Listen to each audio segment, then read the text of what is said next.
semantik qaroqchilik va global qo'y fermasi. Qanday qilib mullalar Qur'onni ertakka, ummatni esa chorvaga aylantirdi. Lingvistik qaroqchilik, sotsiologiyadan mifologiyaga o'tish. Alloh Qur'onni jamiyatni boshqarish, geosiyosat va adolat o'rnatish uchun real sotsiologik qo'llanma qilib tushirgan edi. Ammo sindikat bu kitobdagi so'zlarni o'zagini buzib, insonlarni real hayotdan uzish uchun uni mistika va afsonga aylantirdi. Odam mistik loydan tinchlik missiyasiga. Mullokratiya odamni shunchaki biologik birinchi inson, Homo sapiens sifatida cheklab, e'tiborni loydan yaralash mifologiyasiga qaratdi. Aslida esa morfologik jihatdan odam bu qon to'kmas deganidir. Bu yer yuzida qon to'kmasdan adolat va tenglik qonunlarini o'rnatuvchi sotsial missiyaning nomi edi. Farishtalarning yerda qon to'kuvchi yaratasanmi degan savoliga Allohning javobi aynan shu: Adam, ya'ni qon to'kmaydigan missiya edi. Malak qanotli sharpalardan imkon egalariga. Sindikat malak so'zini osmonda uchadigan, nurdan yaralgan qanotli sharpalarga aylantirdi. Nega? Chunki agar malak so'zini asl o'zagi malaka, ya'ni egalik qilish, mulk, imkoniyat ekani ochiqlansa, jamiyatdagi boylar, siyosatchilar va ta'sir doirasiga ega bo'lgan elita qatlam mas'uliyatga tortilar edi. Odamga sajda qilgan malaklar bu real hayotda ilohiy adolat qonunlariga taslim bo'lgan jamiyatning imkon egalaridir.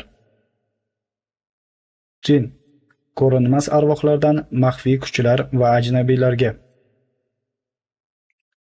Bu sindikatning eng zo'r illyuziyasi. Jin so'zi usti yopiq, notanish, ajnabiy, aslida arab bo'lmagan, tili va madaniyati begona qavmlarni yoki yashirin faoliyat yurituvchi guruhlarni, masalan, razvedka yoki maxfiy xizmatlarni anglatgan. Lekin mullalar dinni vahimada ushlab turish uchun ularni ko'rinmas, odamni chaladigan arvohlarga aylantirdi.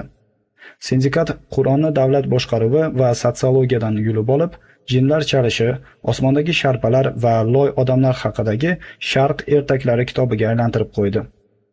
Bu orqali ular musulmonlarning diqqatini real muammolardan, ya'ni iqtisod, qonun, ilmdan mistik vahimalarga burib yubordi. Hadis operatsiyasi. Ummatni chorva fermasiga qamash. Qur'on mantig'ini mistika bilan o'ldirib bo'lgach, sindikat jamiyat ustidan mutlaq nazorat o'rnatish uchun yangi qonun, hadis ishlab chiqdi. Bu tarixdagi eng dahshatli psixologik manipulyatsiyalardan biridir. Har biringiz cho'ponsiz va har biringiz o'z podangizga mas'ulsiz. Bir qarashda chiroyli gap, lekin bu sotsiologik jihatdan nima degani? Agar jamiyatda din peshvosi cho'pon bo'lsa, demak jamiyatning o'zi kim bo'ladi? Albatta, qo'ylar podasi. Sindikat bu orqali musulmonlarni mustaqil insondan poda zehniyatiga tushirib qo'ydi. Podada miya bo'lmaydi. U mustaqil fikrlamaydi va qarorga e'tiroz bildirmaydi. Cho'ponlarimiz, ya'ni ulamolar, mazhabboshlar bizdan ko'ra yaxshiroq biladi deya ko'r-ko'rona ergashaveradi. Ferma iqtisodiyoti.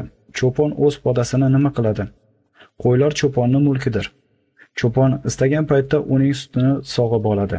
Ya'ni masjidga yig'imlar, chiptalar sotish orqali mollanishiladi.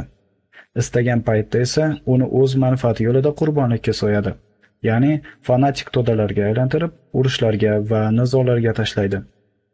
Ular musulmonlarga ko'zingni yum, aqlingni ishlatma, mazhab va hadislarga ergash deya duo o'qitdi va ko'zimizni ochganimizda ilm-fan, taraqqiyot va erkinlik boy berilgan, bo'ynimizda esa sindikatni zanjiri turardi.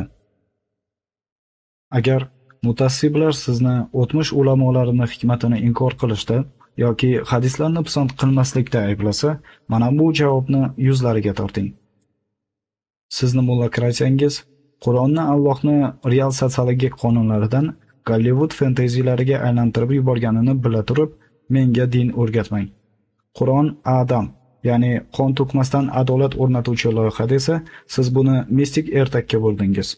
Qur'on malaklar va jinlar deb jamiyatdagi imkon egalarini, siyosiy va begona qatlamlarni o'rgatsa, siz buni qanotli sharpalar va ko'rinmas arvohlarga aylantirib, ummatni miyasini vahima va xurovotlarga to'ldirdingiz. Bu qilmishingiz ilohiy kalom ustidagi semantik qaroqchilikdir. Undan ham yomoni, sizlar cho'pon va poda degan uydirmalaringiz bilan islom ummatini mustaqil fikrlovchi shaxslardan sut sog'ib olinadigan va istagan paytda so'yiladigan qo'ylar fermasiga aylantirdingiz. Yahudiylarni Talmudini, nasroniylarni poplarini tanqid qilasiz-u, lekin o'zingiz Qur'on qolib, yuzlab yillar davomida turli shayxlar va mazhablar yozib ketgan yo'riqnomalarga sig'inib yotibsiz. Men sizni fermangizdagi manglayiga muhr bosilgan qo'y emasman. Men ilohiy matnni asl o'zagida har xil rivoyat va ertaklarsiz o'qiydigan Adam missiyasini, ya'ni adolatni davom ettiruvchi ozod insonman. Siz esa o'zingizni sharpalar dunyosi va cho'ponlaringiz bilan qo'rada qolishda davom eting.